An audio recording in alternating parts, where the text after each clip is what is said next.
Hi, and welcome to the Grueling Truth CFL Pick'em Show.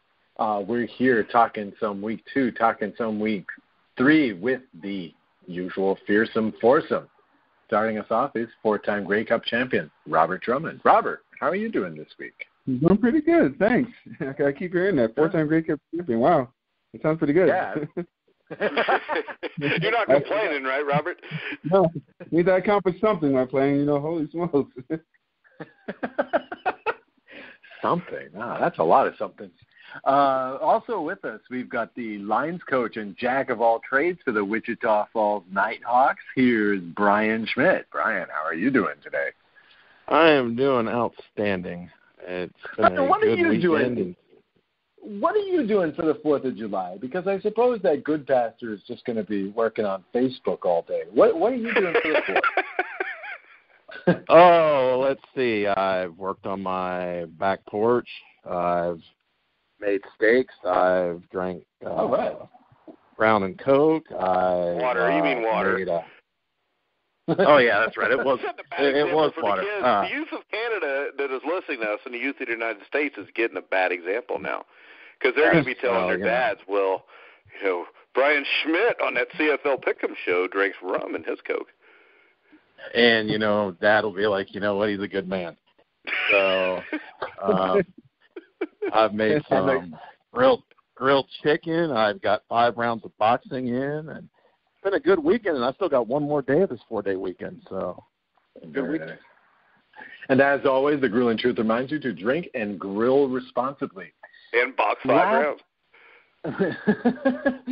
Last and certainly not greased, here's the fearless leader of the Grueling Truth, Mike Goodpaster. Mike, you've already come in, but tell us, how are you doing? What are you doing on the 4th?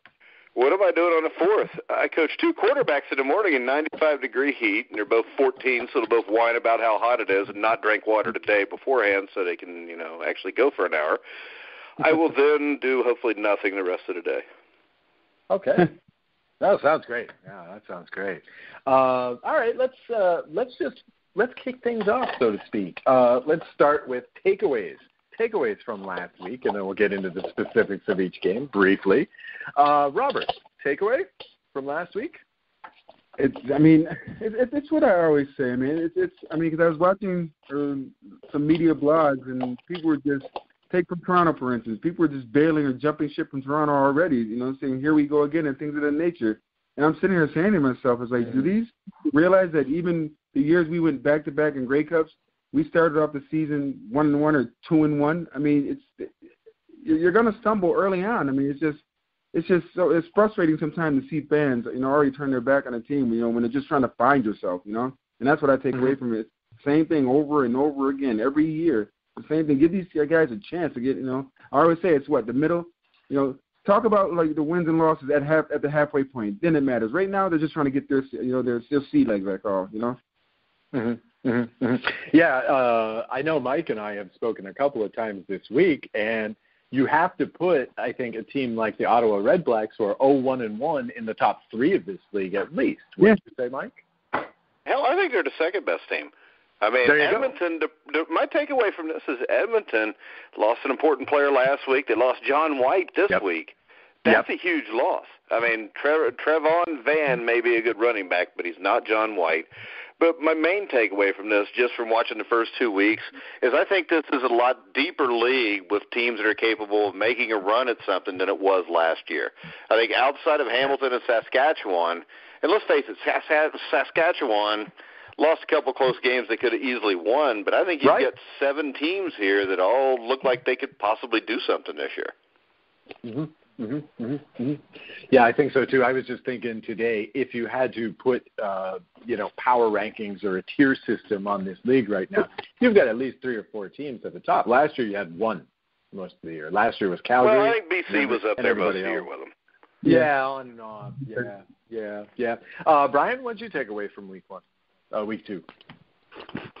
Well, my first immediate thing is, can Ottawa and Calgary ever play a game that's not exciting? Because every time they play, it is much watch CFL football. always great games. Really shows where those teams are in terms of how good they are. But just unbelievable watching those teams. Really is. They're just unbelievable teams. Mm-hmm. Yeah, I said this about the Grey Cup. I said this to some extent about the game, the tie they played last year.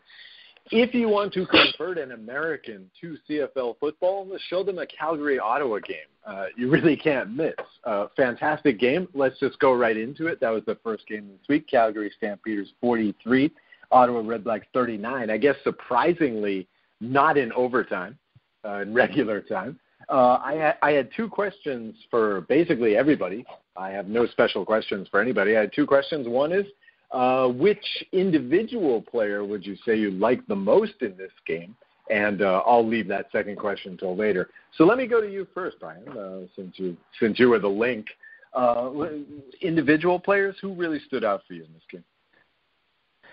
With so many highlight plays. Well, that's the thing. I mean, that's like asking a bank robber, does he want it in 20s or 10s? Brian, you want it in 20s because you don't have to tote as many bills away then. Oh, that would be true. However, I'm not going to complain. I mean, it really comes. I mean, where do you start? Mitchell, Harris. I mean, really, there's just so many. It's for me. It wasn't so much the individual players as much as it was just great football, great strategy coming. Seeing these two teams that are very familiar with each other, play after play, getting to the fourth quarter and watching just continual the pressure on both teams. And we're in week 2, where there shouldn't be a lot of pressure, so to speak. I mean, there's pressure anytime you play sports, but watching guys make play after play after play, it's unbelievable football to watch, and certainly. I agree. If you're going to watch the CFL, that if you want to learn what it is to play the CFL, those are great games to watch. Mm-hmm. Mm-hmm. Mm-hmm. Okay, Robert, I'll throw the same question to you. Any one player or players stick out to you in this game? I don't think you could take any one player. I mean, from the standpoint where I look at the quarterback first, and Trevor Harris. I mean, played unbelievable, but it came down to the last team that had the ball. I thought, was going to win the game. It's just like they were going back and forth. I mean, both had momentum. Both had that killer instinct. It was like that's fun football to watch. That's what football is all about. And it just came down to the last team that had the ball was going to win the game. It's just Calgary wanted it more. Mm-hmm. Trevor Harris goes for. Sorry, go ahead. Okay, I was just going to say Trevor Harris, 77% completion percentage, 425 yards passing, 2 touchdowns, 0 interceptions, and loses the game. Yeah, man, no interception. He managed the game and he lost the game. That's That's frustrating. No mistakes from the quarterback here. No mistakes. I think in general from the offense. I'm gonna go into my second question in a moment. But Mike, I wanted to give you a chance. Any shout outs from you in this game? Yeah, I mean, it's almost impossible to pick one guy off this game. I mean, hell, and if you look at the stats, if I was just look at the stats and didn't know who won the game, I would think that Ottawa won. I mean, hell, you got Trevor Harris, 27 for 35, as you said, 425 yards. You got, the running back, what's his name, Madu, runs 13 carries, 74 yards. You had 3 receivers over 100 yards. And then you look at Calgary's side, Jerome Messam did not have his normal game. They held him 3.6 yards a carry. I mean, there's really nothing that stands out on the stat sheet, but I think that's why I think it's Brian that always calls them the New England Patriots of the CFL. You can beat them on the stat sheet, but somehow they're going to win the game in the end. Well, yeah, he's finding 8 different receivers in this game, which is a big deal. I mean, that's one thing for me is you never know. Again, the big thing to me was Messam not having a big game. Right. Ottawa's running game and passing game were both on point, but still. Mitchell and Stampeders figured it out in the end. Okay, so this kind of goes into my second question. And this is one thing I was thinking is okay, here's 2 teams They've played each other twice. Okay? Outstanding performances, great games both times. We agree. But here are two teams. They've each given up 70 points. Between the two, they have 5 turnovers combined. Now, are these games cases of fantastic offenses or defenses not quite being there yet? What do you think, Mike? Well, I think usually people think the defense is going to be ahead of the offense, but I just think this. Mike Riley's a great quarterback, but the best 2 quarterbacks in this league, I think, are Mitchell and Harris. And I think Harris gets undersold big time.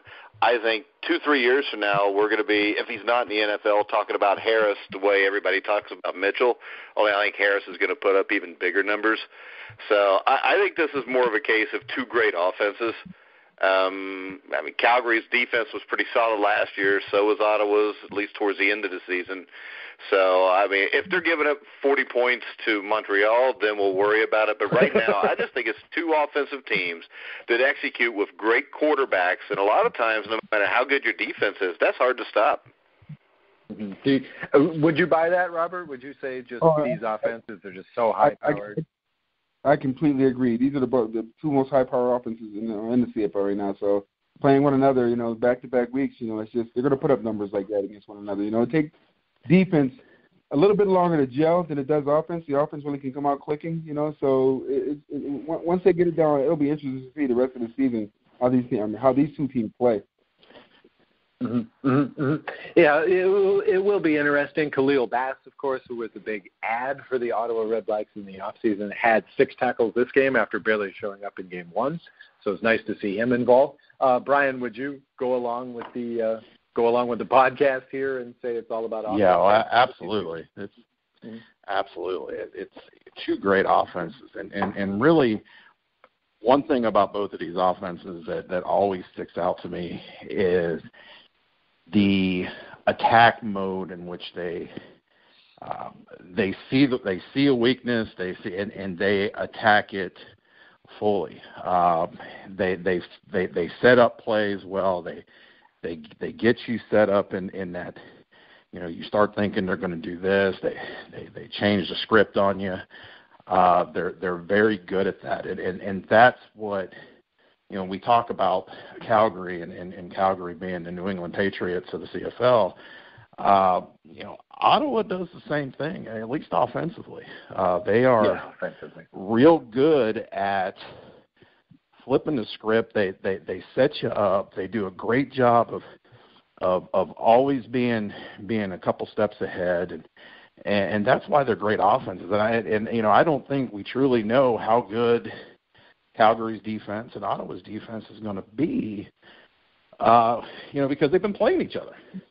Yeah, because this is 2 great offenses. Mm-hmm. Calgary fans need to be a little bit worried, I think, because the Stamps have been taking quite a bit of hits off that defense. They've got 4 starters out right now for next week, I believe. So it'll be interesting to see what happens with them.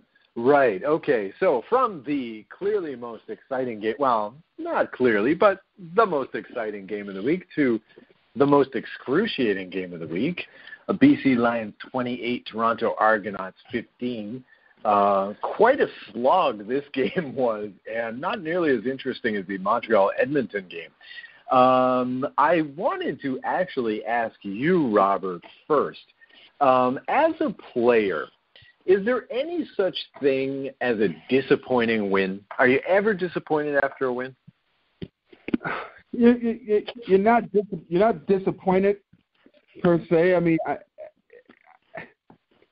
you're frustrated, possibly. I mean, at the way you played. Because you could have played a lot better. I never strive for perfection, but I strive to go out there and do my job and not make a mistake.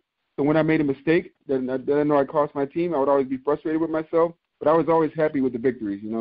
Victories are hard to come by. So I'm always happy when they come. Mm-hmm. No, I don't know, Mike. I'll go to you. Am I being too negative here? Because I look at this Lions team, and, yeah, they put up 28 points, but I saw a lot of problems, a lot of negatives here. I don't know. What's your assessment of the Lions at this point? Well, a win is a win. We're only 2 games in. They're 1-1. I think Toronto's a much improved team. And, I mean, I wish they'd get more fan support, but I think people are missing the point that Toronto played BC even up pretty much the whole game. They had a fumble towards the end of the game that killed them. But I think the Argonauts are headed in the right direction. Whether they get there this year or not, I don't know. But I think within the next 2 or 3 years, they'll be one of the best teams in this league. They may have to find a new quarterback before they get to that because Ricky Ray's getting up there in age. But they brought in the guys that can coach these players and make them better during the season. So I think the key with Toronto is this. The way they're coached, by the end of the year, I think they're going to be a handful for anybody that plays them just because of the coaching. So they're going to get better as the season goes on. My concern with BC is Jonathan Jennings. I think that he is a hell of a quarterback. Huh? How about it? Yeah, go with that. Well, I think he's a hell of a quarterback. But the thing is this, to me, he makes spectacular throws, but he tends to force stuff a lot of times. He's the proverbial gunslinger right now, I think. And gunslingers win a lot of games, but they don't win a lot of championships. So, I mean, and I haven't seen too many young gunslingers when they were still young get out of that. I've seen guys as they get older get out of that. You know, Steve Young, kind of more of a pocket passer later in his career. John Elway, Randall Cunningham when he went to Minnesota. But that would worry me right now just because playing that way, winging the ball around that on them shorter passes can bite you in the ass a lot. And I was thinking, watching this game, going right hand in hand with that, and Brian, I definitely got to go to you on this one. Here's a team that, you know, gave up more than 2 sacks last season. You can count the number of times on one hand. They've already given up 9 sacks this season to a couple of teams that are not exactly known for the pass rush. Brian, what do you see happening on that BC offensive line that's just getting owned? You said it. They're getting owned. It's there, and much like you know, offenses, you know, usually are a little bit slower to start than defenses. Offensive line tends to be a little bit slower to start it too. So I mean, I can't completely you can't completely say, well, this is the way it's going to be. However, you know, first 2 games not a good sign, and to kind of go back to, you know, what Mike was saying with Jennings being a gunslinger. You know, the one thing with young quarterbacks is, you know, last year he wasn't getting sacked a whole lot. Well, now in 2 games getting sacked a lot. That sometimes plays on a young guy's head as well. And you know, we may be seeing some of that right now where they're just out of sync. But again, 2 games in, you know, before we light a torch to their offense, you know, let's see where they are here in a few weeks because it does take time. No, it is a small sample size. It is, but these are they are getting noticeably burned in these games by teams that, you know, perhaps they shouldn't be. I mean, they haven't faced any stiff pass rush yet, so you have to wonder. Right, third on the slate, which I found to be a fascinating game, not just because my Alouettes were in there getting beat. Edmonton Eskimos 23, Montreal Alouettes 19. Mike, you pointed out the injury situation in Edmonton. Now, going into this game, of course, they're playing without J.C. Sherritt, who's, you know, the linebacker, the co-captain of this defense, and yet did a pretty decent job against Montreal. What do you think? Is it better to have these injuries early in the season when perhaps you can make up for it later? Can they come back to this?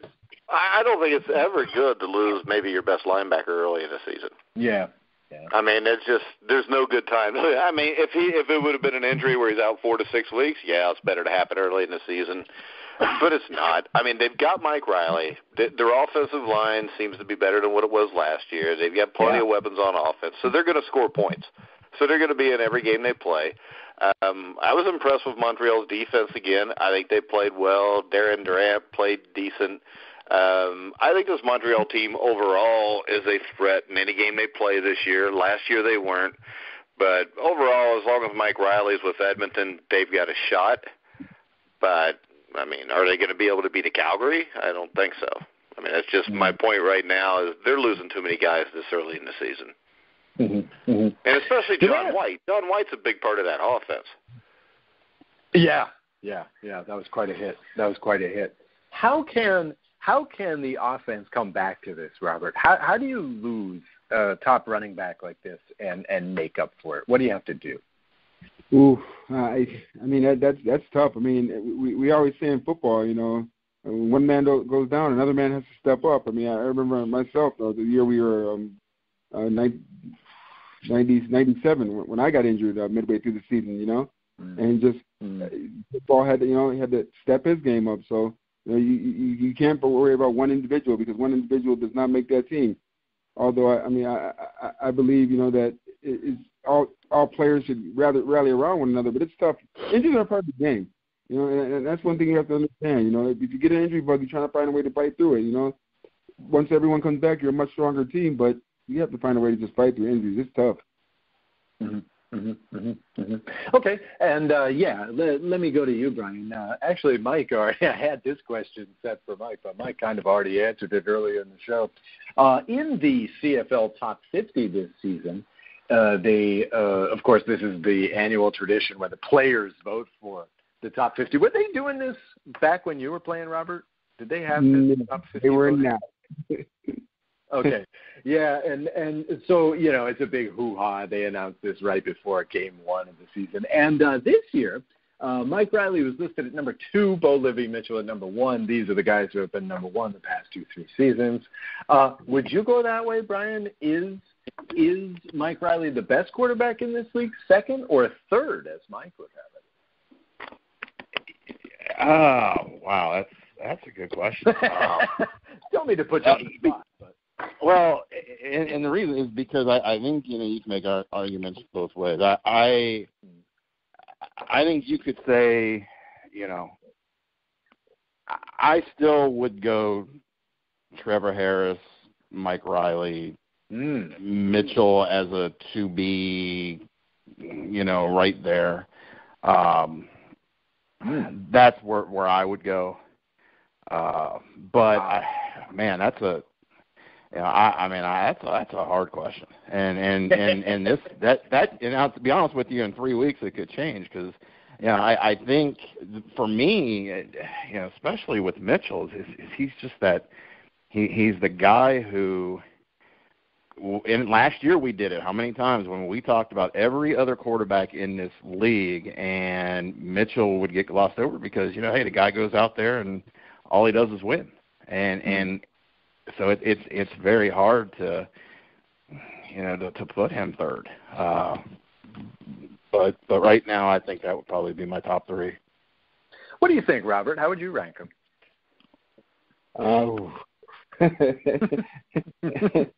But if we're ranking them, that's our own personal opinion. It's not. Yeah. I mean, I think Trevor Harris is the best quarterback in this league because he's a winner. You know, then I put my Bo Levi second. You know, I mean, I like Mike Riley a lot, but I just think those two just show me more. You know, in games that just lets me know they're more, not that they're more leaders, but they're more leaders. You know what I mean by saying that? Oh sure, oh sure, yeah. I mean that was what Brian was just saying, right? Is that like Bo Levy doesn't quite have the stats that some of these. No, he can't put together a 500-yard game like Ricky Ray, or whatever. But he wins. He wins. Winning percentage is best in the league by far. Yeah. I mean, I believe he's in the books for the first 50 games or whatever as the starting quarterback, best winning percentage, like Tom Brady. Quarterback's job I was going to say a quarterback's job is to manage the game, you know, and don't lose it for your team. So no interceptions, no turnovers, and manage the game. Down the field, be efficient. That's all quarterbacks have to do. If you happen to be a talented, good quarterback, you can do it well. If not, you can still hide behind it, but let the rest of your team work and help you win. But just manage the game. Don't lose it. That's right. You know, guys don't get it. That's what Doug Flutie used to always tell me. I'm just managing the game, Robert. I'm letting you guys make all the plays. No. I mean, he was right. I was the guy that would manage the game up until the end and then take it over at the end on that final drive. Yeah. I mean, but that was Doug. And I think that's what makes a great quarterback. Because most NFL, CFL quarterbacks that are starters can manage a game, but can you manage the game and win the game in the final minutes? Yeah, true. And I think all 3 of these guys are really good at that. And I agree that Trevor Harris is the best. I would go Bo Levi second, and I would go with Riley at third. Wow. Interesting. Now, the last of those three guys to have won the Grey Cup is Riley. Well, Harris hadn't won it yet. Does that matter? Yeah, exactly. Yeah, I don't care. When I watch Trevor Harris can play in the NFL. You can't tell me that Trevor Harris can't bait out Blaine Gabbert. Wow. Of course, you still can't convince me that Colin Kaepernick can't beat out Blaine Gabbert, but that's a whole different story. That's a different story. I'd like either one of those guys on my Rams this year, that's for sure. And we have a number one overall. Anyway, okay. Going into the final game of last week, Winnipeg Blue Bombers, 43. Saskatchewan Roughriders, 40. Overtime. What a bumper for a week that started with that red-black stamps game. Okay, Brian, tell me, how much did you like this one? I really did enjoy this one. Enjoyed seeing, and again, let's look at that in terms of what Winnipeg did. I mean, here you have the brand new, opening of the stadium, all the hoopla. You get down early, and the one thing that really stuck out watching this game was there was not a bit of panic from Winnipeg. Absolutely. They were down early, got down again. There was not one bit of panic, and that out of the whole game, and it was a great game to watch. It was fun to watch, but that was the part that jumped out at me and was really kind of put Winnipeg on my radar a little bit more in terms of this is definitely a team to watch. Is there was zero panic, and that's always impressive because that was a game that could have very easily gotten away from them and turned ugly, and it didn't. So that was a great game to watch.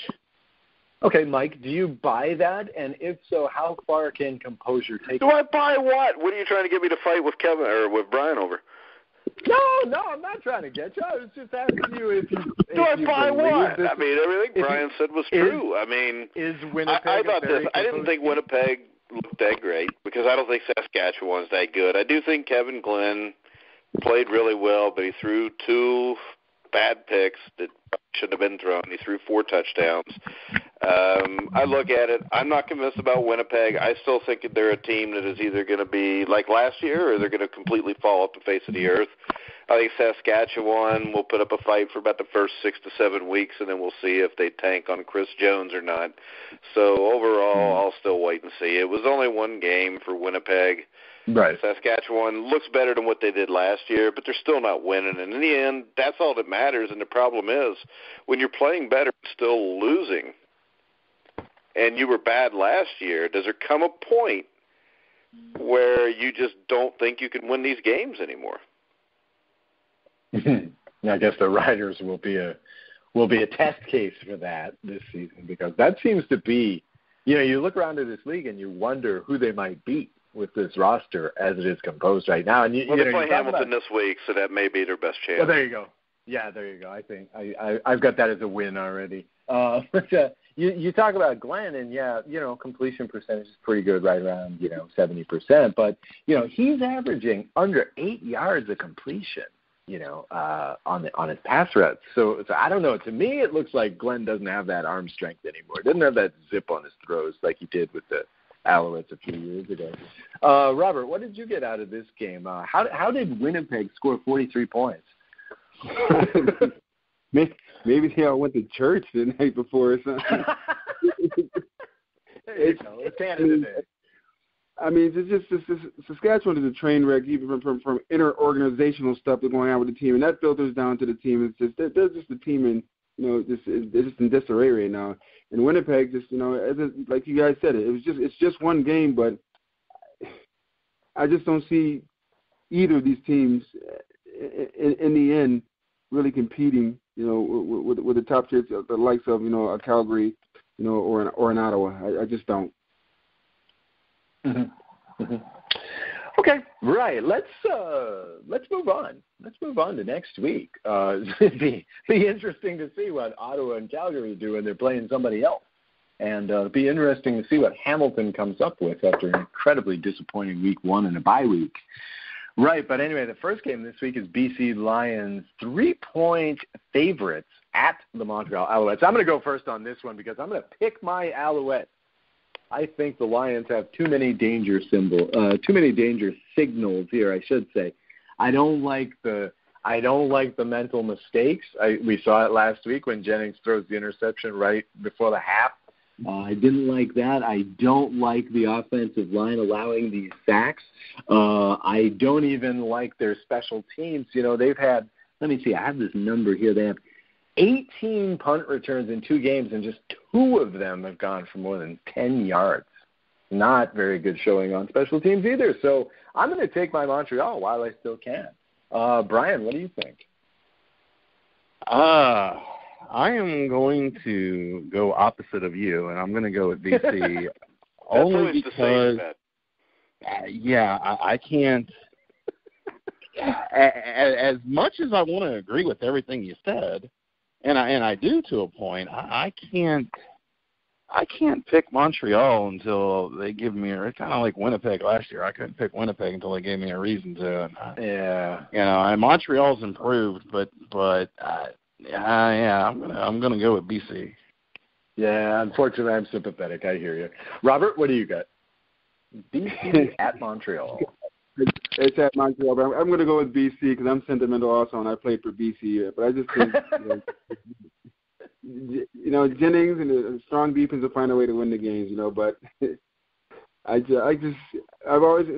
got a bitter taste in my mouth when it comes to Montreal sometimes, but I can be biased sometimes. But I think BC is going to be the better team this week. They're actually the better team regardless.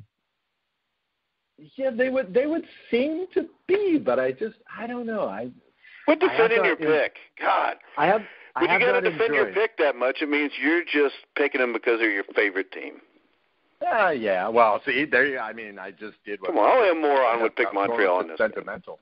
game. Only a moron would pick Montreal in this game. Okay, so what are you going, Mike? I'm picking Montreal. Okay, there you go. Tell us why.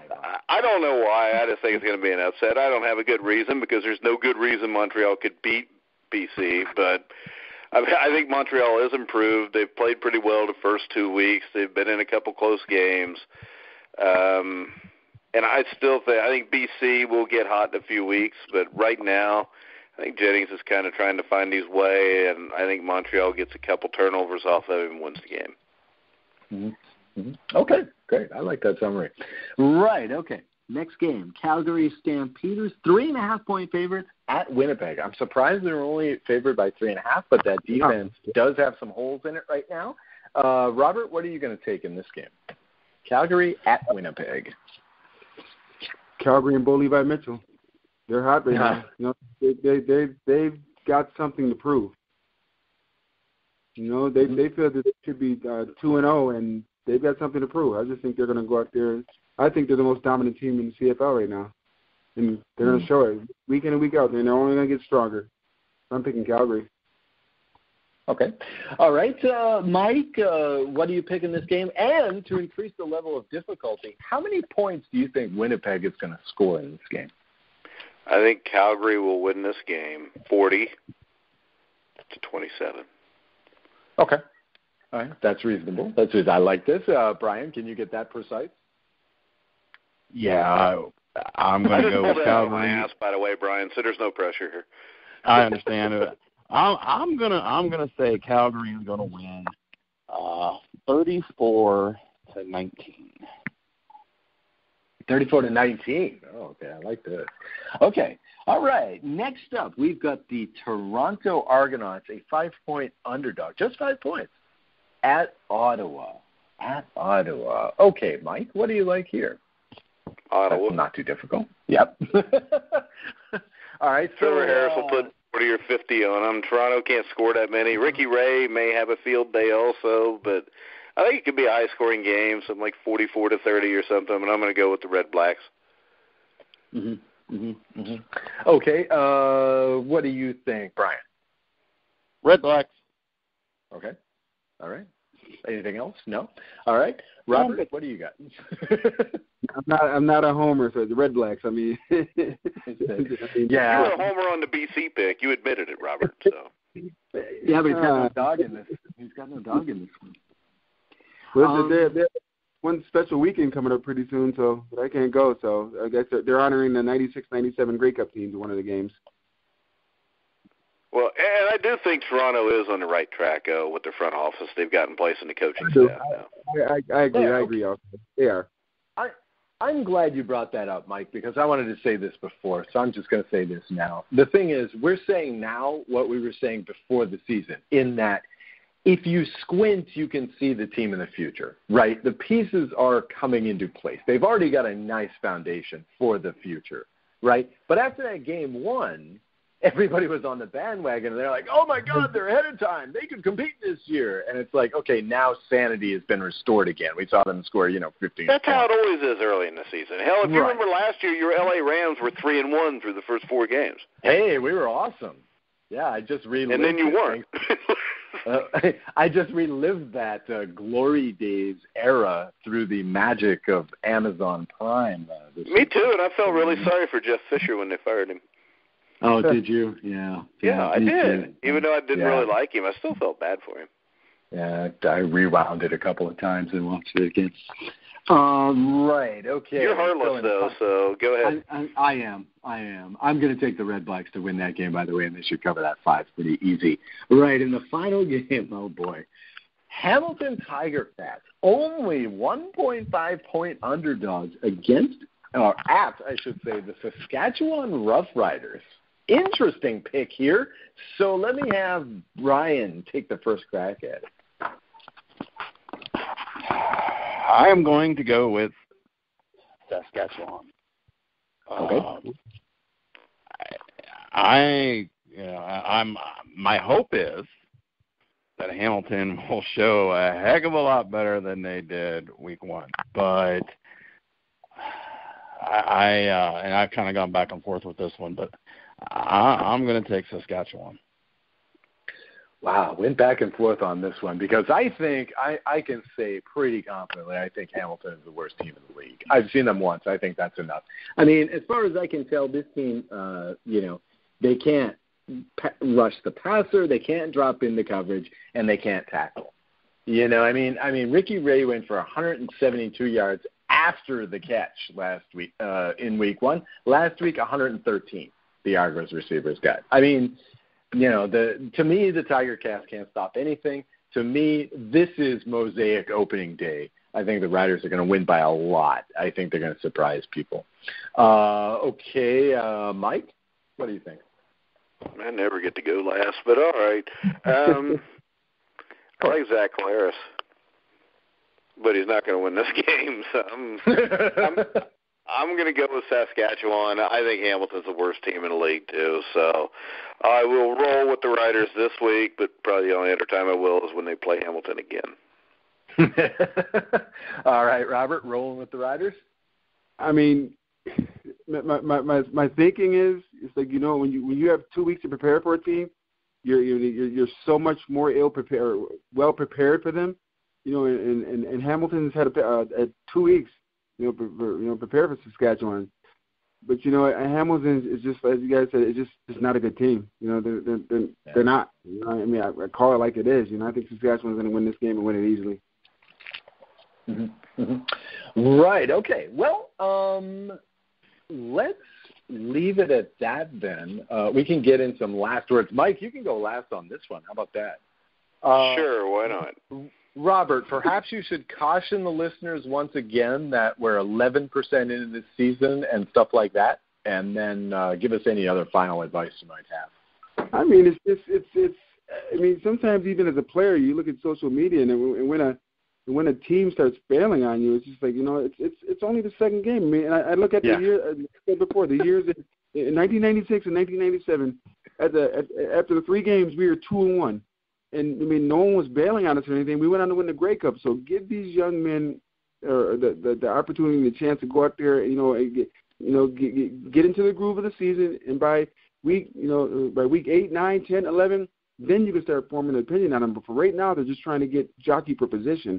People don't get that. They're so quick to just, because I was reading some of the social media about Toronto, and it upset me, because I know how hard these guys work, to try and at least win and compete, in games. Right. Yeah. And you know, just economically speaking, Toronto Argonauts are in a tough place right now too. Yeah. So it would be nice not to see the negativity. You know, you got to get something to get the folks out there to see these games. You know. So okay, Brian, what do you got for us? Give us your famous last word. Happy 4th of July, and may everybody's steaks be medium rare and your beer cold. Mine will. Most excellent. Cheers. All right. Mike, can you beat that? Well, I cannot beat cold beer and medium rare steaks. Okay. Well, Maybe, free cold beer. Yeah, my final thoughts would be this. Next week, Oz won't be with us because he's going in for surgery, and I just want to wish Oz the best of luck during that surgery, and everybody at the Grueling Truth's worried about him, and because, you know, he's just not, you know, one of our main people here. I mean, he has become a friend over the last year, and, you know, that's a big deal because you can ask Brian because when I first met you, I used to bitch about you all the time. But I just hope everything goes well for you, and you'll be in our thoughts and prayers. Gee, thanks. I really wasn't expecting that. Yes, it's true. I'm going under the knife, but I've done it before, and yeah, it just hurts really badly. Hopefully, I will be back in a week or two. I think I'll just miss a week of the show. All things go well, that is. So fingers crossed, everybody. Thank you very much.